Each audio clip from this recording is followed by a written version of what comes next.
Reloading your gun is nothing you really have to think about. Imagine you're either gonna have to load your gun at the range like this on a nice day when nothing's going on, or maybe you have to reload it when you've shot so many times you're empty and now you're in a hurry to reload your gun and you're thinking about all kinds of different things, and hopefully the loading part is just subconscious. Your brain can do that while you're thinking about other things at the same time. So we want it to be just repeatable. We want you to be subconsciously competent of loading your gun. That just means you can do it just without even thinking about it. All right, so the process for me. So everybody did it a little bit different, and I would say how everybody loaded your guns today was just fine. I'm gonna have you be a little more intentional about the whole process. So when the load and ready command comes, it's like a switch gets flipped, like, all right, I've gotta do this really good. This has to be the best gun loading job I've ever done on this run right now, because I've got to make sure to know that I know that this gun is ready to go. So for me, when we have all time, we've got all the time of the day, we're not under any pressure. I'll get my gun out and lock the slide to the rear. So I saw Colin lock his slide back. For me, I do this because it's easier for the magazine to get seated with a locked open slide. It doesn't mean you can't load your gun with the slide as forward. It'll still work, but if you're trying to ultimately set yourself up to be most successful, I lean towards always trying to load my gun with the slide locked back. So me, slide locked back, I bring the gun right up to here where I can kind of see what's happening. I want to see the mag well. Anytime we load out here, you can't really see the mag well very good. And this is kind of a weak gun handling position. So I actually want to see what I'm aiming for. If I'm going to try and get the ammo to go right here, I would like to be able to see this very well. So like 1 foot from my face, that works really well. I can hold on to the gun very strongly right here. I can do all kinds of stuff that I need to from here, from a position of strength. And I think sometimes people lean over because they think it's safer. Like the barrel is closer to the ground, so things are really safe right now. So I appreciate that.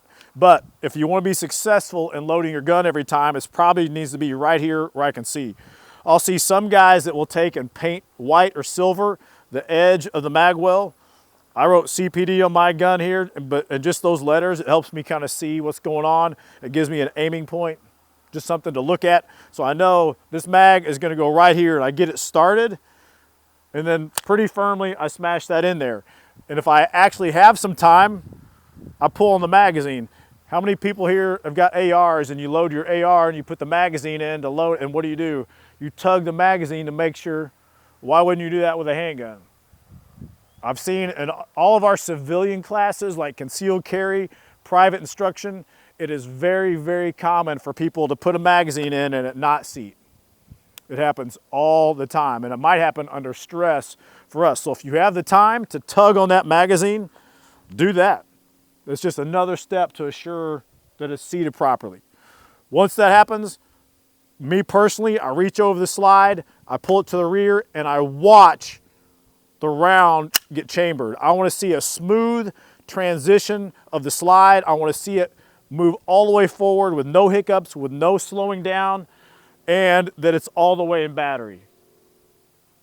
Once I see that, I'm going to do some type of loaded chamber indicator check. I can do a press check. I can just look and see brass in the gap between the slide and the barrel. I can do a lot of different things, but I want to confirm I've got a loaded chamber, and then I'm going to check my sights, make sure my red dot or my sights are still on my gun, whatever. And then I'm going to slowly look at my holster and put the gun back down in the holster with the barrel pointed away from me. Even though you've run it outside the waistband holster, still be cognizant of the fact of where the barrel is pointed. We don't want the barrel pointed at our leg the whole time. If you can kick your hip out away from your body a little bit, that's good. Even if you're running a holster inside the waistband or on, 4 o'clock, try to keep the barrel away from you as long as humanly possible. At some point, running a holster, the gun's just going to point at you. When you holster a gun inside the waistband, it's just going to point at you. But let's minimize the amount of time we're doing that, especially with the gun in our hand. All right, so that's the loading procedure. So the unloading process. First thing is magazine out. The rule for the range is if you have a magazine you take out that's got ammo in it, keep it. Keep that on your body somewhere. If you're taking a mag out that's empty, let it hit the ground. We can fix that later. We don't need to store that. So full mags, keep them. Full or partial mags, keep them. Empty mags, let them hit the ground. So magazine out. I'm gonna rack the slide firmly to make sure I get out whatever in there, and then I'm gonna lock it open. And then I'm gonna do a 3-point inspection. Barrel, I'm gonna look in the barrel. If it's low light, I can stick a finger in there and feel to see if it's empty. Check the magazine well, and then check the breech face of the gun to make sure there's nothing jammed up in there. Barrel, mag well, breech face. I check that, I let my slide go forward, then I holster. I do not, for our range, we do not press the trigger or make the gun have a dead trigger before we go to the holster. So anytime you unload your gun, part of your unloading procedure, don't press the trigger. Now, if you're in a shooting competition somewhere, IDPA or USPCA or whatever, they will make you do that. So if that's their rules, then do that.